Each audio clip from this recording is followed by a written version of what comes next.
try and run this chalk talk. I guess there's no chalk involved, but is that I'd like to kind of go over something that I'm just going. These first two classes will be a little more general, so they won't be as like, I'll do this and then do this and then do this and then do this. The actual cane thing, I'll be a little more precise with step 1, step 2, step 3, step 4, and this will be a little bit about steps. But ideally, what I want to have happen is for this chalk talk to be able, for you to kind of be able to say, okay, what is she doing? Why is she doing that? And so that as I'm blowing, you don't have to be like, God, I wonder what she's doing, and then like 10 minutes later go, oh, and then get all distracted. So I'd encourage you to take notes. These will be up, or I can also scan these into like an actual PDF file for you. But feel free to take notes and then add to them as we go into the studio later on. Okay, so I guess I'll just get started. Here's Michael Skinner. What's your last name? It's all broken. So I'll put these up on the web, and when we actually go over a certain technique, I'll try and lay it out like this will be the steps I'm more or less going to take. So first thing I want to talk about today is I want to talk about having a plan, using your team, basics of gathering with transfers and bubbles, talking a little bit about centering and symmetry and why it will be so important, you properly using the bench, and then if we have time today, doing a cylinder. And then I've got a practice assignment for you guys. So as you go into your groups this week and you do some of your practicing, what I'd really like the gaffers to kind of focus on is getting really good gathers. And I mean, I'm hoping that you will each make, say, 20 gathers. Just really focus on, gather, throw it away. Gather, throw it away. Just practice your gathering to make sure that you're getting I'll explain what I want, but getting a symmetrical, even shape, and that you're able to do it repeatedly. Same thing with making transfers. Get a good gather, make a good transfer. Get a gather, blow a first bubble. And this is going to be kind of boring, but this will really help cement your skills, especially for working with your partner on opening the door, things like that. Assistants, your assignment is when you are assisting to make sure you are opening and closing the furnace for your gaffer, to make sure they always have a clean marber to work on, and also you are going to be the outside eyes. So if, I'm going to tell you what you should look for, but if you see that they stop rotating their pipe, you should say, keep rotating!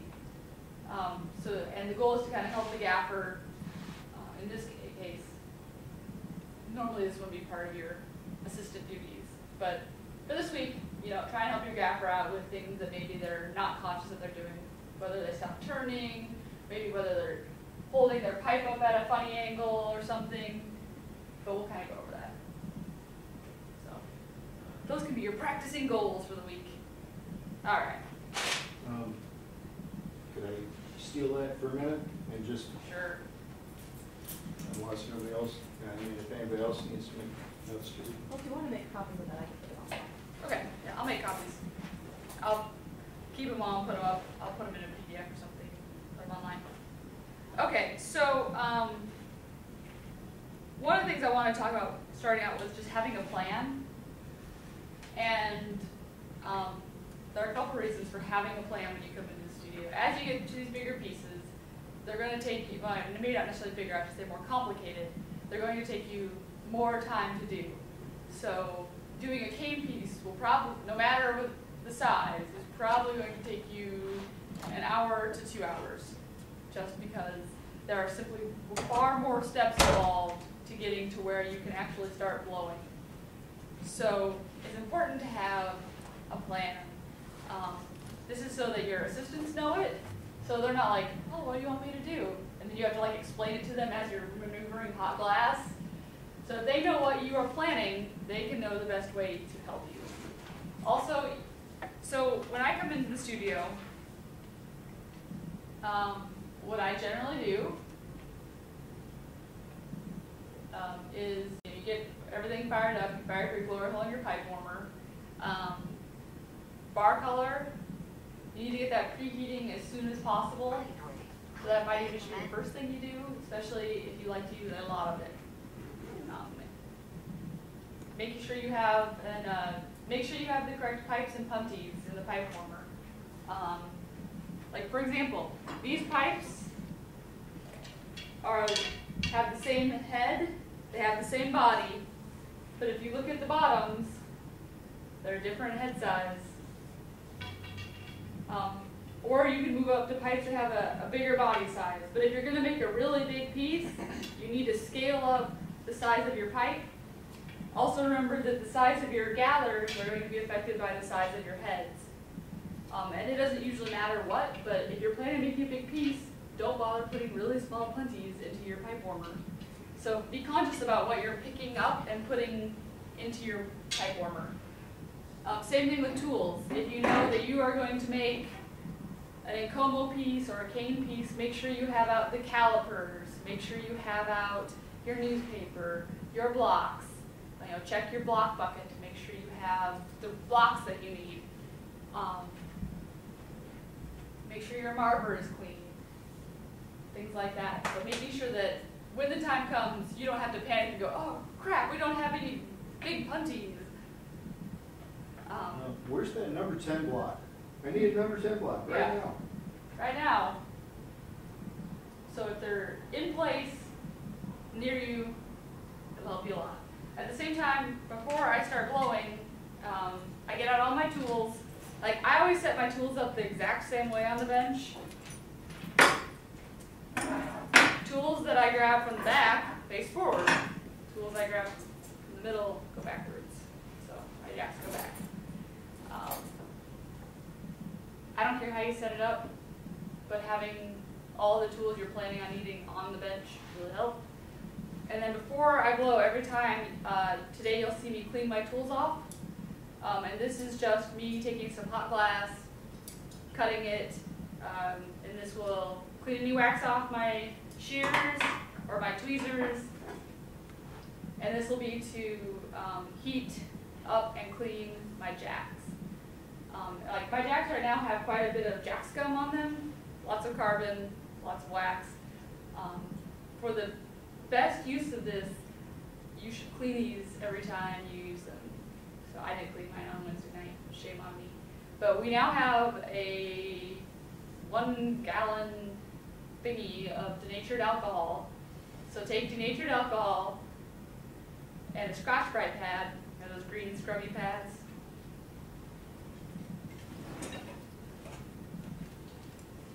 One of these, only bigger because I cut this one up. And then just scrub off the wax and the carbon, because it's this extra carbon layer that's leaving that can leave that black scummy ring around the edge. You could also be leaving metal if you're really grinding on it. But having clean tools will really help eliminate that. Where's the denatured alcohol? Right now it's on the counter by the signing book. I guess we should probably find a home for it. Yeah, because somebody will probably end up setting it on the annealer, knowing the way people are in the studio and So maybe we'll put it under the, with all the where other the big newspapers supplies. are. Or maybe with the newspapers, yeah, that would work. So, those are things that I usually do when I come in. Yes. After you, do you clean before or after you clean your tools? In The theory, jacks specifically. the jacks, I will clean all my tools with hot glass beforehand so that the jacks can be warm. The jacks I would normally just give a thorough cleaning with alcohol after I blow. Do you So then, maybe not every time. do you but then recoat them with wax? Yes, the blades I do. A lot of times I take a rag with some WD-40 and not like a heavy coat, but just like something that's really light. And then I'll just wipe down the handles, not to make them greasy, but just like enough to, To protect Just against like- rust. yeah, like mine I don't use every day, so they get kind of rusty if I don't. And not on the blades necessarily, but taking a dry cloth after you're done, wiping them off, to keep water off, or taking some with just a little bit of WD-40 on the handles, not the blades, will keep them from getting really rusty from the water use on them. So the jacks, yes, I clean every time. I'm lazy. Those, under get out the tools, the 3 items that are to the right, what do those say? Rags, rags, socks, arm socks, sunglasses. glasses. Okay, thanks. Michael, did that answer your question? Okay.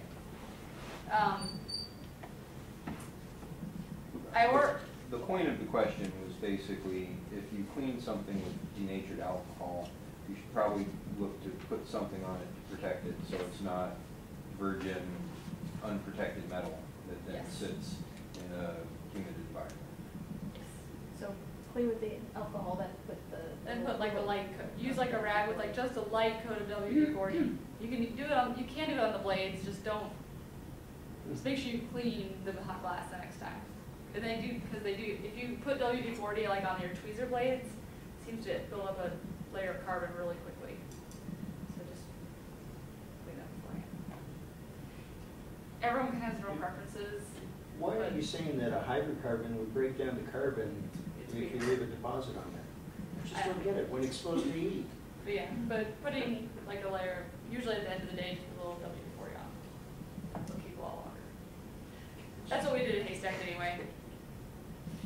So. Okay, so, you know, the tools, your bench tools, your blocks, your paddles. I have some dry paddles that are on order. They should be here. Oh, I was just gonna say, I could get some cherry wood over in Nevada and get some made, but if you've already got some on order. We've got okay. some on the way. They should probably be here tomorrow. So Okay, these dry paddles should stay dry. yeah, Good luck. Well, I'm going to write it on that now. Please do not put them in water. yeah.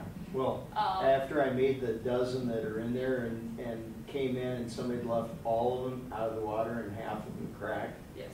I wasn't real happy because that was a big waste of time. Well, we can put, paddles can be wet or they can be dry, They keep them. but some need to be dry. We'll fire coat them to form a carbon layer.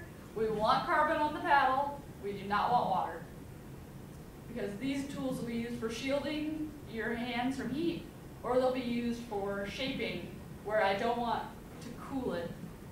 Because like a lot of these tools have different purposes. Like, if you're going to use your jacks to put a jack line in, a lot of times you can preheat your jacks so that it's not sucking so much cold out of it, especially if you're doing it really early in the piece.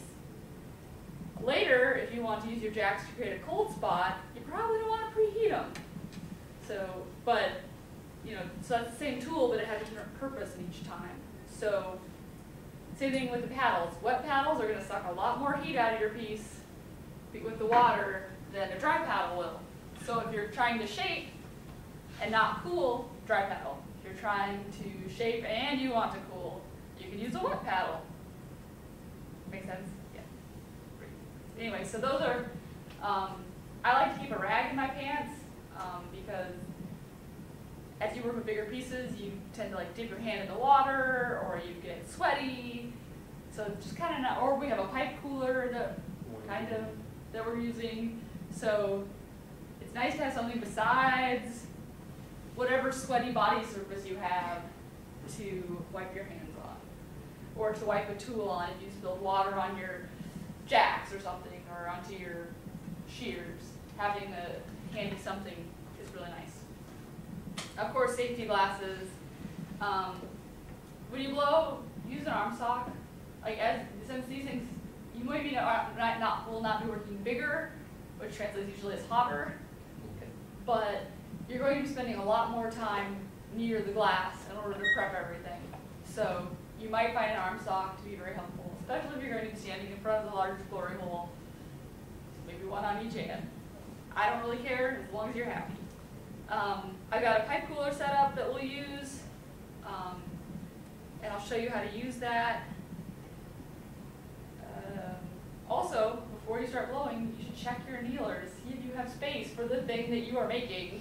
Oh, and check the furnace to make sure you got enough glass too. Also, yes. Maybe a silly question, but standing in front of the big glory hole, I know they're gonna make a shield eventually, but is there something I can wear that will help protect me? I mean, like, especially my head and my face seems to really get quite warm, and it's very uncomfortable. Not really. I mean, Okay. you can wear like a face shield Mhm. or a bandana, or like to cover the top part of your You head. get a bandana that goes all the way down over your eyebrows, and then you get glasses, and then you grow a beard. And, I'm working on the beard. and once you've got those three, then really, you've only got about this much left, and as you can see, my beard goes all the way up to there, so. And I'm practically, Suntan lotion helps a little bit. You Yeah. serious? It does. Oh, okay. SPF. Okay. I wonder if that zinc oxide would help at all. Probably would. You look fine. You look fine. Okay. Yeah, but We do have be some highly face shields reflective, you know. that you can buy. They're just like plates of plastic. Of course, then you have to look through a giant plate of plastic. you could conceivably, you know, have a bandana and Yeah, then you basically can do draw a this while bag. you're heating, drop it down, and, well, you know, that could be later. But, you know, We it just got doesn't masked take a with whole gaffer. lot. It doesn't Yeah. take a whole lot to shield you. It's just that if you have basically completely exposed flesh, it's gonna be hot. Okay. Honestly, when I'm working a large piece right in front of the glory hole, you know, I've got this to here, I've got my glasses on, and frankly, most of the time I'm rotating, and I've got a hand up in front of the parts of my face that's exposed. Okay. And it looks silly, but it, you know, unless it's something you've got to rotate with both hands, at which point you're just out of luck. I'm not too afraid of looking silly. I put on You this, can- and that's when I'm sweeping up the floor anyway. You could so. definitely also have your assistant, like they can use a long paddle to like shield your arm from the heat. Mhm. I guess they could shield your face too. And ask your So- assistant to do some of the reheats. you Yeah, know. you can ask your assistant to reheat if, so. Okay. Just going back to the previous slide real quick, what are your qualifications for clean marble? In this case, I'm just looking for, I'm assuming that it isn't rusty and it's in good condition, but that someone has taken a towel and just wiped off any of the dust, the dirt, the spilled color, making sure that you have a fairly clean surface to work with. You can really go out if you really want to scrub it down, but for most cases, just making sure that someone wiped all the crap off of it before you get to it will be a good start. Okay.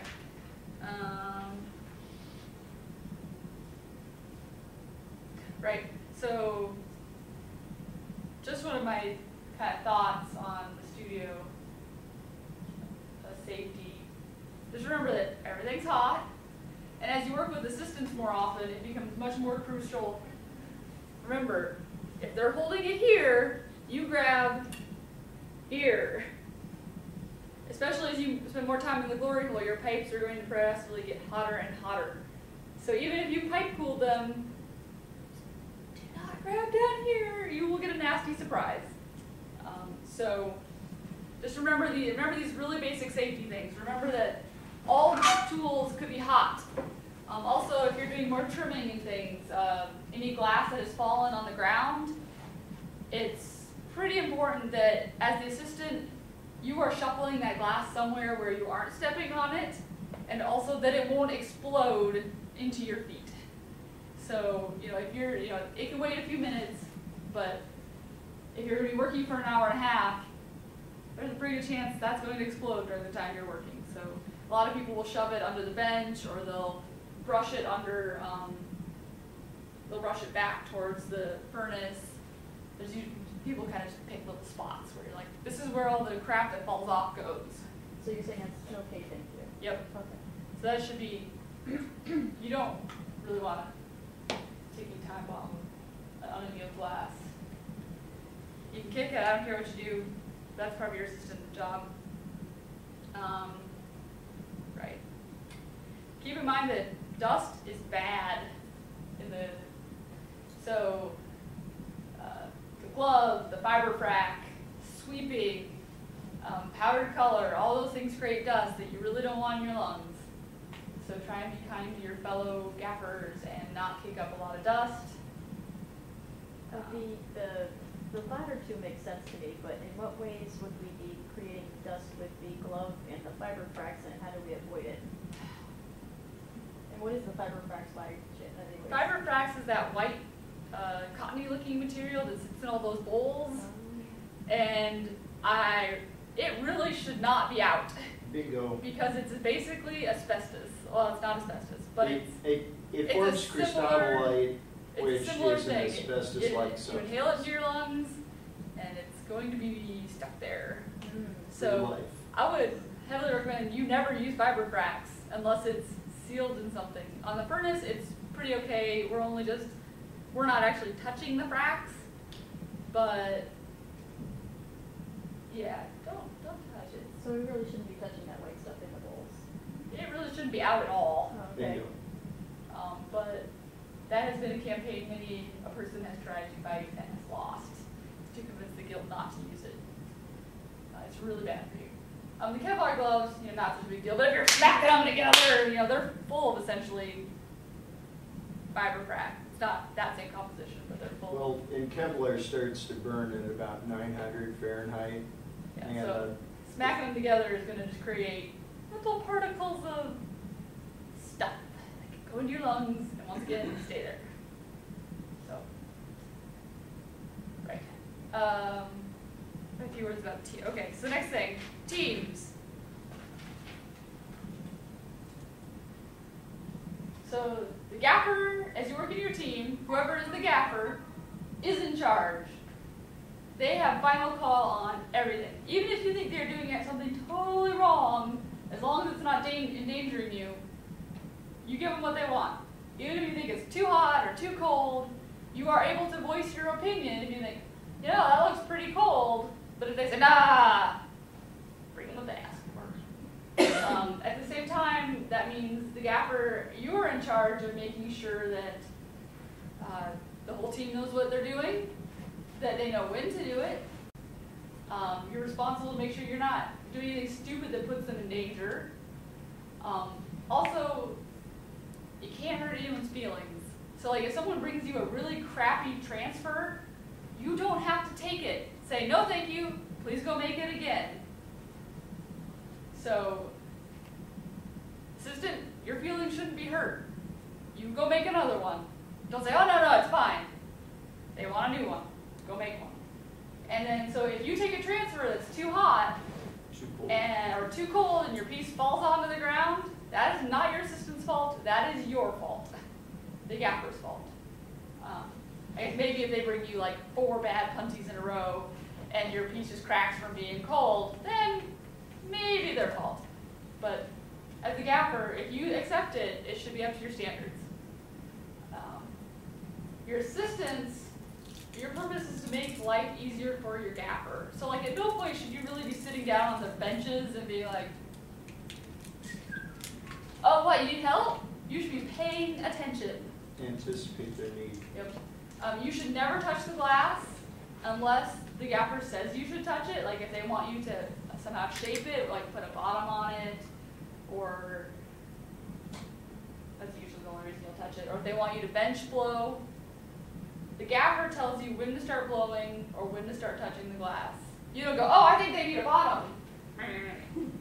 Don't touch. Your job is to stay out of their way and make their life easy. So, this can include like shielding their hands from the heat of the piece, shielding, the face, even in the glory hole or the bench. This would include, say, wiping down the marker if it keeps getting dirty, preheating their jacks, or waxing them. This includes watering your paper pads. So the gaffer shouldn't have to worry about anything except for, I'm going to sit this bench and I'm going to make this piece of glass. Bench blowing is a big one that we'll do. And with bench blowing, just remember, blow softly and then gradually blow harder. But don't come on like a hurricane, because then the glass will go and things will badly. They can always say softer or harder, but be just kind of consistent. But go on light.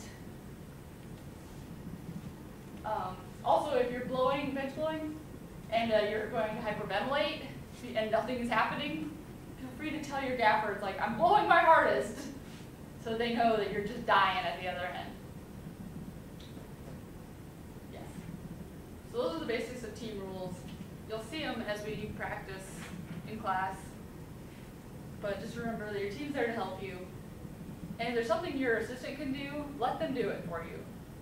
You can concentrate on keeping your piece on center. You can concentrate on keeping it hot. You can concentrate on all those little things that really matter. And all the stuff that doesn't, let your assistant worry about. They don't read minds, so make sure you're talking to them. So, okay. Sorry, I know this is kind of boring. Gathering. Okay, so this is just kind of, I know this is all review, but Making sure we're on the same page. yeah, making sure we're on the same page. And as your pieces get more complicated, it's really hard to correct something if you could just do it right the first time. So I would really encourage you, should you say you blow a bad first bubble, throw it away. It's just an inch of clear glass. If it's lopsided, if it's your very first thing and you're going to be stuck with it for an hour and a half, throw it away if it's no good. You don't have to fix it. If you make a mistake and you're in the middle, well then you're kind of stuck with it. But for your first bubble or your transfer punties, just make another one. So when you go to gather, make sure that your pipe is clear. It should be kind of about the first inch on the pipe should be kind of a dull red color. It shouldn't be black, it's too cold then. If it gets to be orange or kind of a bright yellow glow, that's way too hot. And you don't want more than maybe that first inch. Maybe a little more if you're making a really big piece, but remember that on a pipe, about this first 6 inches, there's a weld about right here. This is a different composition of metal than up here. And Steinhardt puts theirs about here. Spiral Arts, on those all metal pipes that we have, there's actually 2 welds. There's one here, and then there's one about another 8 inches up. So if you're heating your pipe up 3 inches, you're almost to that weld, and that weld is going to start to heat up, and then it's going to be very, very easy for the tip of this to just kind of become not so straight anymore. Well, in scale. Scale will, scale's kind of one of those problems we already have, but the more you heat it, the more scale and the harder it is on the metal. So you're talking about these, it should be these colors when you take it off the pipe warmer before you actually take any glass off the furnace. So you would, if it's not that hot when it comes out of the pipe warmer, go to the glory hole and reheat. A lot of times you'll see what a lot of gaffers do right before they gather is this top inch will be kind of a dullish red color. Sometimes what you get is you get some carbon, like that black powdery stuff that forms like around the pipe warmer, or you'll sometimes get a little dust on it from maybe someone shoved it too hard into the pipe warmer and it sat against the brick.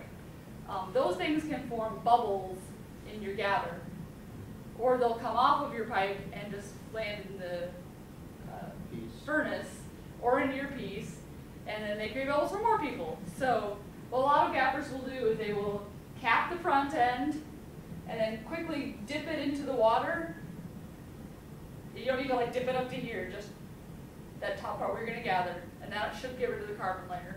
But if it doesn't, pick a new pipe, because things will probably go bad.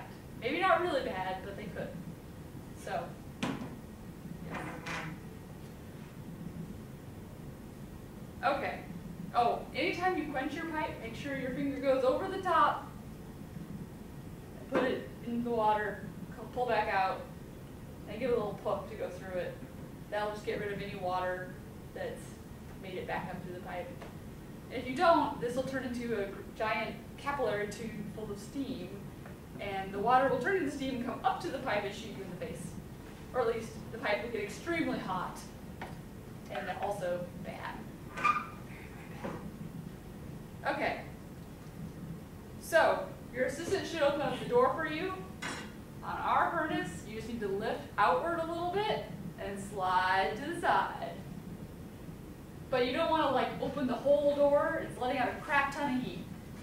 So you just need to open it enough they can get in, close the door back up a little bit so they can see what they're doing, and then when they're ready to come out, they'll say, "Coming out," and then you open the door up all the way, you know, as far as they need to come out. So if it's a first gather, probably not going to need to open it up real big.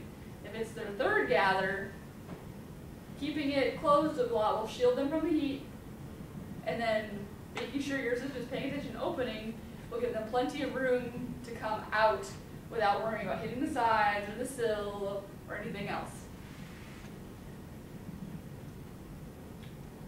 So once you're in, you've got your pipe, you're going into the furnace, you're going to rotate against the wall, otherwise you just keep rotating and it becomes awkward. You're rotating against the wall, and the most important thing is to keep rotating. You need to make at least 2 or 3 complete rotations, and they need to be at the same depth. So your entire, when you come out of the furnace, the ring, the top ring around that punty should all be at one level. If you have half of the gather up here, and the other half here, it tells me that when you turned, you either were bobbling your pipe up and down, or that you weren't doing complete rotations and maybe only did like 1.5 turns, or like you put it in and did like half a turn and came out.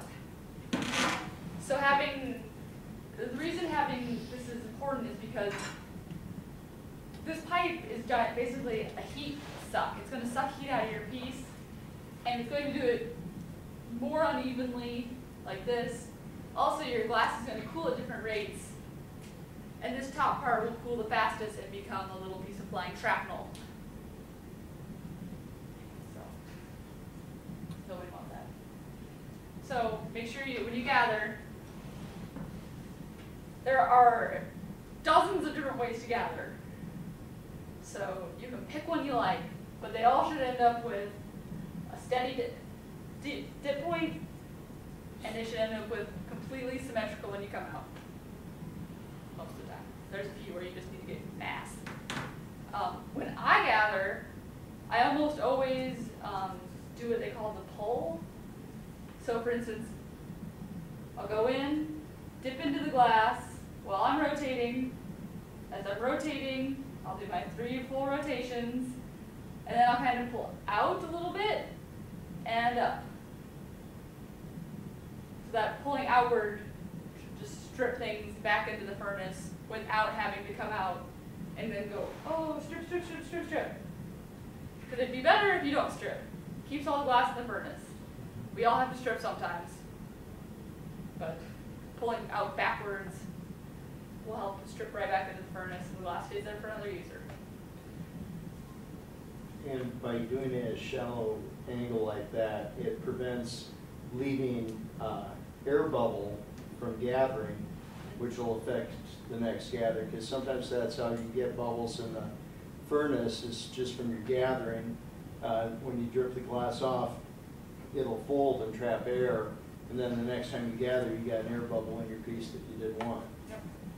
So, in, dip down, rotate, gently pull backwards, and lift up to approximately level, come out.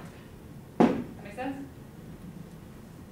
I make a couple of points. You can make a few points, yes. Okay. There are a couple of really important things about gathering that I've noticed that are helpful. First, start rotating way before you're at the level of your glass, because when you're gathering, you should be focusing your eyesight basically on the tip of that punty, or once you've got a piece on there, the actual piece itself. If you're rotating, the moment you touch that pool of glass, the glass is going to come up and over the tip of your pipe, and so you're going to have that additional visual indicator that, oh, I've hit the layer of glass. It's sometimes a little bit tough to see. Kind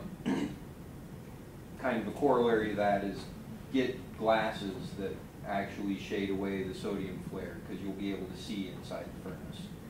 If you don't have them, it's really tough to know exactly what you're doing. With the pull strip, if you're focusing on the tip of your glass or on the glass itself, as you're pulling out, you will watch that glass basically slough off your piece, and that's how you'll know whether you're pulling out too quickly or you're rotating too fast to allow that to fall off the correct amount. And then last is, once you pull out of that furnace, keep rotating the same direction. Never stop and change the direction of rotation until basically you have, honestly, until you've either put it on the marver or put it into a block. Because doing that will create the Saturn effect. It'll make your glass have that, I don't know, jelly roll in the middle, whatever you want to call it. So. I have to say most of that is true. I mean, the turning thing, switching directions, it's hard for most people to go in opposite direction. So if you can keep going one direction until you're completely clear of the furnace, that's what's most important. My other thought is that when you're rotating, I know it's really easy to do, but a lot of us go, or like turn really fast as we can. I want you to turn anytime you're rotating your pipe. You need to rotate as slowly as you can and still keep that piece on center. This will prevent, if you've ever noticed, like when your piece maybe gets, you're like this and you're trying to reheat it, then you reheat and all of a sudden your bottom kind of goes like this. That's because as you rotate, the force is pressing that hot glass outward. So yeah, sometimes you'll get a Saturn effect where if you've got, it goes in round, comes out kind of, I don't know, kind of comes out like little dog ears on it. A lot of times this is because you are spinning way too fast. Another thing to remember as you come out, I know when I stand, I'm like, okay, yeah, this is flat. But keep in mind that if you've got a tip that is wider than your pipe, flat might not, it might look like that end's in line with this end, but it might just be that you're going like this a little bit.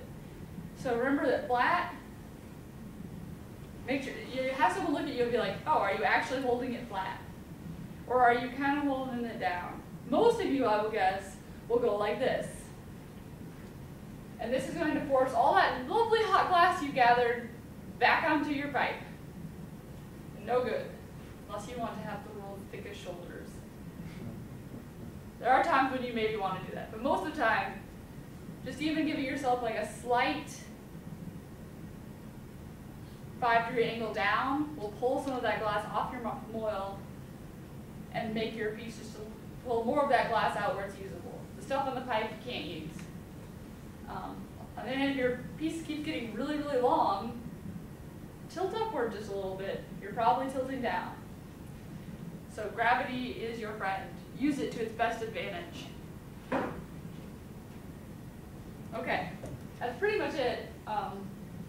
When you do a second gather, just make sure that that gather completely covers the glass from your first one. So you don't want to end up with, here's your first gather. Your second gather should not go here. Your second gather needs to come over. Doesn't need to be 2 inches above, it just needs to go over that first layer of glass so that, basically so that you can reheat, so that this first part doesn't get really, really cold.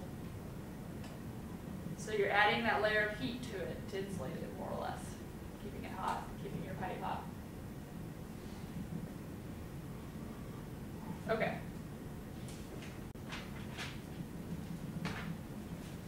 We're almost done. Okay, punties. Everyone has their own punty that they really like, but there are many, many kinds of punties out there. There are punties that you can use for really big pieces, where you know that you are going to grind it off on a grinder, so that it doesn't matter how much punty gets left behind. There are punties for goblets. There are punties. There are dozens. We, I know, tend to make ours by just taking a gather and going.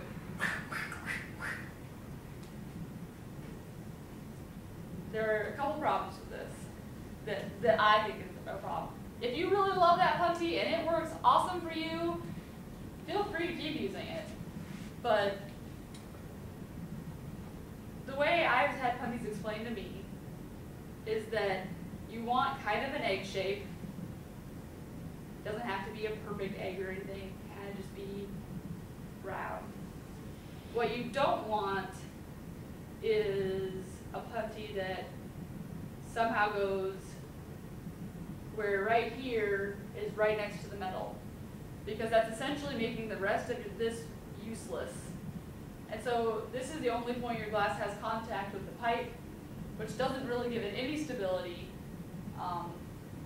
And it's making, right here very, very cold, so it's creating a weak spot.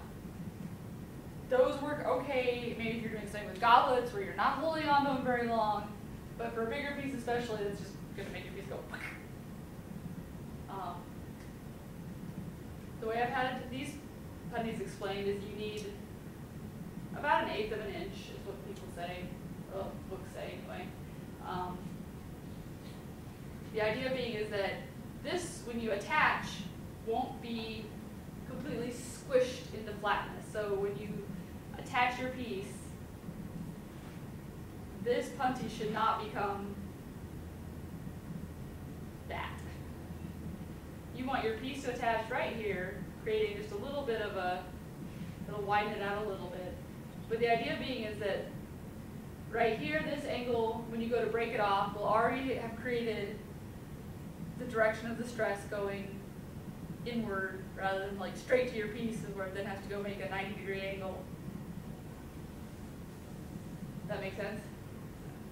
Also, this part is going to be the hottest, but this gives you some room to heat up and keep this very symmetrical, and it provides this back support for holding on to the weight of your piece.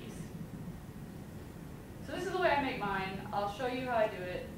More or less, you take a gather. When you come out of the furnace, you put your putty almost straight up in the air, kind of let some of that, let gravity pull some of that back onto the pipe for you, so because you don't want a lot of glass at the end of your pipe. Let it fall back a little bit.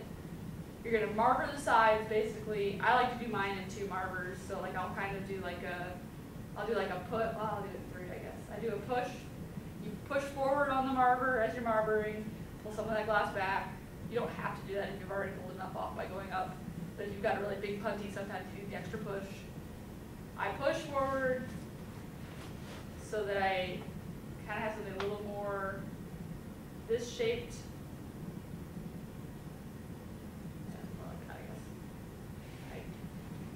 And then you want to marber these sides in so they make good contact with the pipe. Then usually I'll do a second roll, rolling this more or less flat. And then I do one pass of like kind of about maybe not quite 45 degrees, but making one pass along here to just give this one cooling. But you want this part to be hot and this part to just be warm. None of it, there should be a huge heat differential, but your tip does need to be hotter than the back side of your putty. So you don't want to marber it for 10 minutes or anything. Some people don't marber their tip at all, and the gaffer will like tap it with the metal on the bench. Some people choose not to marber them at all. But it also depends how fast you're, it's easier to cool down a hot putty, in my opinion, than it is to reheat one. So if it comes out too hot, you can just wait a few seconds and bring it on. I learned it running it over the marber. If you don't want to use it, that's fine too. So with this, you could just go directly to the piece, because what I've mostly seen is someone makes the transfer ready, and then they kind of swish it into the side or with a machine or something, and then they attach it. And so I guess I just don't know when is it. How do you know when it's ready? And yeah, so this is Practice. I'm still a little confused, but this is helps a I'll little bit. show you. The thing is that if you bring it directly from the furnace directly to the piece, more than likely it's going to be far too hot to attach. And attaching too hot is just as damaging as attaching too cold, because it'll stay on there until you try and break it off, but it'll have fused itself together. and then you'll probably just take the bottom out because it was too hot. So yeah, people have lots of ways of doing it. Sometimes they'll tap it on the side. I like this way. This way works really well for me. It's in several books that I've read. But also, when you go to marber something like this, anytime I ask you to marber in this class, I am never going. Rarely would I ever ask you to marber with your forearms. Mostly it's a control thing. You can use it, but the problem is that usually when people do this, they let all of the weight go onto the marber at the front end of your pipe. So what happens is very often, you get that very, very thin spot right here.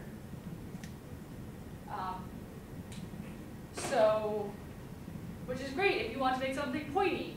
But if you want to make something like a cylinder, or you want to make something that's a cylinder that isn't the exact same diameter as your pipe, you have to use your hands to support it. And it's pretty unlikely, at least I can't support it like this because it just goes like that. So you got to use your hands.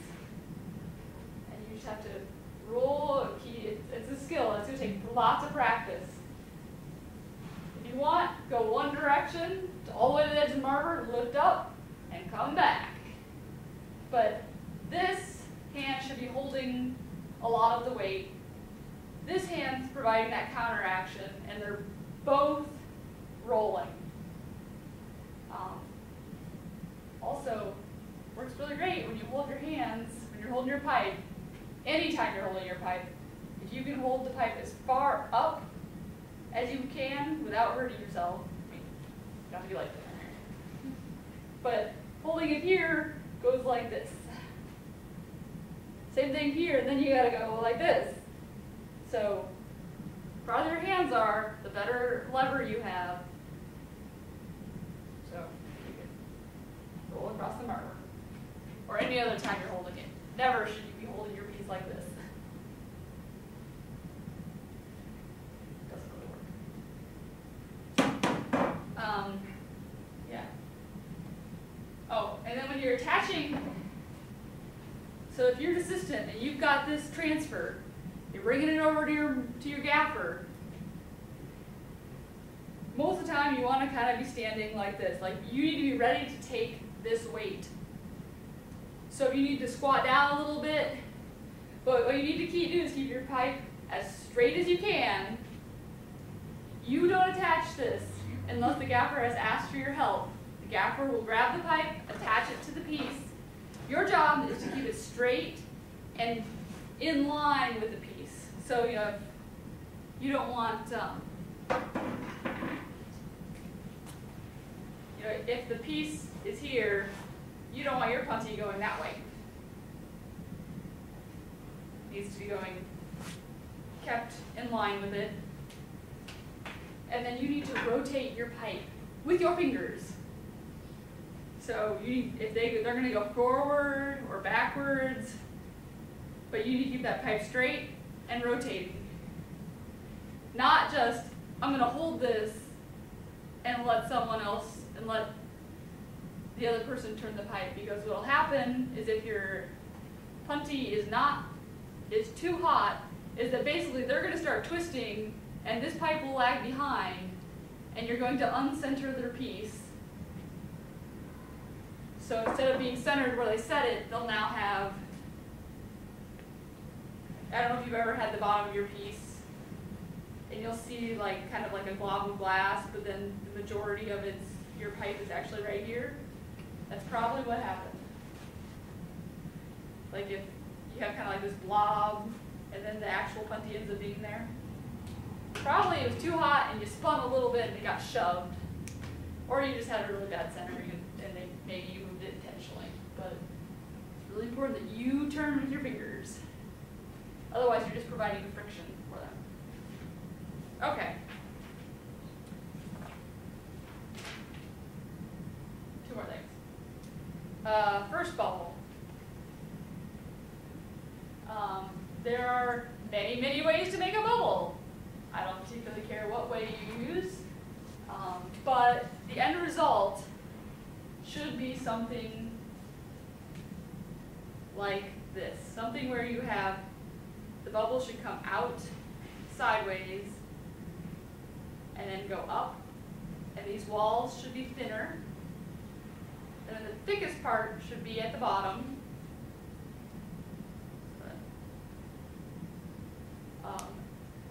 But not like significantly thicker. I mean, everything you do, your first bubble should be picked on what you want to do with it. So see, if you want to make a bowl, you want thinner shoulders, or you don't want shoulders that are as thin, because you're going to open the bowl up a whole bunch. So having slightly thick shoulders on a bowl is a pretty good thing, because you're going to open it up, it's going to end up being the same size. But if you're making a cup or a cylinder, having really thick sides, not so good. So if you blow your bubble out like this, you're going to be able to put your jack line over here, rather than if you blow, say something, you blow your bubble. But if your bubble goes like this, well, this is the hottest part of your piece, and this is going to be the coldest part. So unblowing, making these shoulders expand after your first blow is going to get harder and harder with every reheat. So if you can get it done on your first blow, those sides will continue to, since they're so much thinner, they will absorb, the amount of heat they're able to absorb will make them will have more heat per area, so then they'll be able to expand better. They'll cool down a lot faster still, but you know, I mean, I'm sure you've all tried to make your shoulders bigger after your first blow or two, and then it gets significantly more difficult. So try and do it on your first one.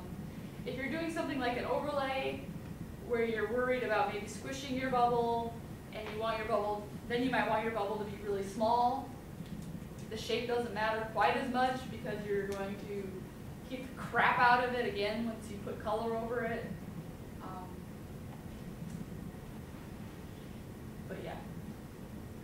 What I do when I blow my bubble is I gather, most of the time. The most common way I make a bubble for a piece is I'll gather, I'll air marver. Like, the less you can touch your piece with a piece of anything else, you know, steel, wood, water, every time you touch it, you're putting a small amount of stress into it. Even if you reheat it, that stress doesn't completely go away. So if you can air marver, feel free to do that. Air marvering, as long as you have a steady rotation, is going to give you a really symmetrical shape. So I'll come out, I'll air marver. I usually gather twice, because I really like the size. If I'm not doing anything else on top of it, I'm just going to gather, put some color on it, then blow. I'll do 2 gathers, air marver, do like one quick pass with a block. And the purpose of the block is to shape, not to cool. It is for blocking, for shaping. It is not a cooling agent. So you give it a quick shaping, let it cool. You want the entire bubble to be one temperature when you put in this first bubble. So if you have, so if this end's a lot hotter than this end, your bubble probably won't go out and then up. It'll probably just go up. That make sense? But like I said, there's a million ways to make bubbles. Give this a try. If your bubble comes out slightly uneven, a lot of times what I will do is, if you let it hang down at some sort of angle, give it a tiny puff, wait like 10 or 20 seconds, give it another puff, basically like letting the thin spots cool down, and the thick spots will stay hotter, so then they will puff out more to give you. But like I said, if it's your first bubble and you screwed it up, throw it away! Just get a new pipe. Okay. So that being said, to today I'm going to make a cylinder in our demo. I'm going to show, we're going to work on gathering. I'm going to show you how I gather as an example. And then I'm going to have my team and I make a cylinder. Cylinders are really tricky and you should make like 1,000 of them. Make them over and over again. So over the next 3 weeks, this is the only shape I want you to make, other than first bubbles. I want you and your team to make cylinders. If you can make a perfect cylinder every time, then you can move on to something else. But for the next 3 weeks, we're going to do cylinders. No color, just clear. And we're not going to keep any of these cylinders. We are going to throw all of them away. So what we're going to do is you're going to gather, put in your first bubble, and since this is a cylinder and I know that I'm not going to open it very far, I'm going to want to get my shoulders to be fairly thin right away on my first blow. Even if you're choosing to gather over. As you blow it out, there are lots of ways to blow out. Some people will choose to hang it kind of at a 45-degree angle and let it elongate as they go. Some people prefer to blow more of a round shape and then shape it into something longer as they go. The longer you make your piece, the harder it is to control because the farther it's getting away from your pivot point. So a lot of times if you see a glass blower doing something where they've made this really round shape and then all of a sudden have shaped it into something very long after they've gotten the right thickness, that's why. It's because they're trying to keep all that mass close to the end of the pipe so they don't have to be fighting it way out there. So there's a lot of different ways to do it. It doesn't really matter. You just need to make it a little bit longer. As you blow it out, you're going to blow the entire bubble. Every time you blow on it, you want the entire bubble to expand evenly. I mean, naturally, this part is going to be the thickest part, so it's probably going to expand a little faster. But you still want this part to be very hot so that it's also expanding. So everything should be expanding. And then what I'll do is I'll put it out in a kind of big bubble. We'll go at like a 45-degree angle, lengthen it out. I'll put my jack line in. And when I say blow, I mean I'm going to have my assistant bench blowing for me. And then I'm going to take my jacks and I'm just going to apply them to this surface right here. And as we go back and forth across the bench, every time I come to the end, you need to slightly lift up with your jack so they're not applying pressure when you stop. That will give you a flat spot. So you don't need to pick your jacks up and go. But if you're rolling along the edge of something, just stop applying. I don't mean like instantaneously, just like as you come to the end of your roll, as you get towards your body, gently lift off and gently apply the pressure again. I mean, you won't see gappers like lifting up, but if you keep applying that pressure in that 1 second where you stop rotating and you switch directions, you're going to make a flat spot. So if you get a flat spot, that's probably where it came from, unless you have a really uneven roll. Also, you're going to want your jacks. I know your jacks go this far, but we're using them like a blade. So we want them to be pretty close together. Especially the smaller your cup is, the closer they need to be together. If your cup is getting like really big, you're making the world's largest cup for a giant, then your blades could be open. But you want them to be close together. This will also help with so they don't catch, and so that you make one flat surface for them. So we'll marker this. A lot of times having your assistant give you kind of, I'm going to say back pressure, and back pressure can be like a very light blow, where the goal isn't to expand the bubble, it's simply to provide pressure so that you can shape without collapsing your bubble. You see this a lot in very thin pieces, but you can also use it in very thick pieces, it doesn't matter. The goal when you're putting back pressure though is you do not want to expand. And then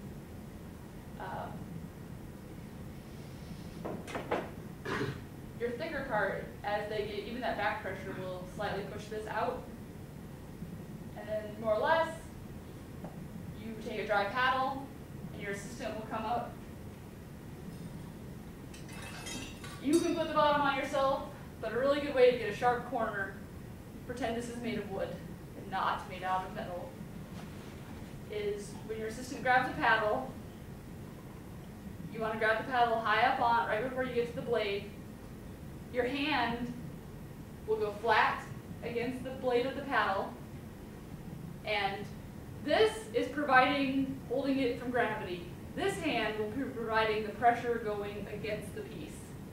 If you provide that pressure from here, a lot of times you won't be as straight as you think.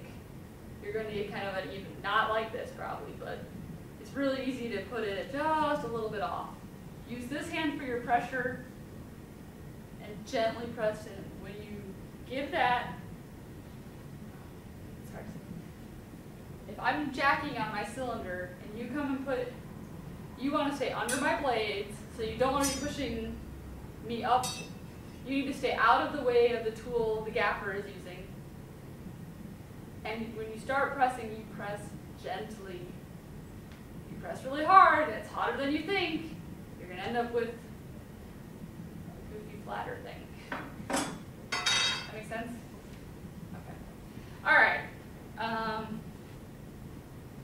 We're going to talk more about cylinders next week. They're not something I necessarily want you to practice this week, but I'm going to kind of I'll show that today in the demo, just as this is how the team should kind of be functioning. If one of your members is more advanced and they're making really great bubbles, you can kind of move on a little bit, but we'll talk more about how to make this next week. Okay? But like I said, there's a million different ways to do things. If you've got something that works hot dog for you, try some of this stuff. If you don't like it, you don't have to marry it. Just try it.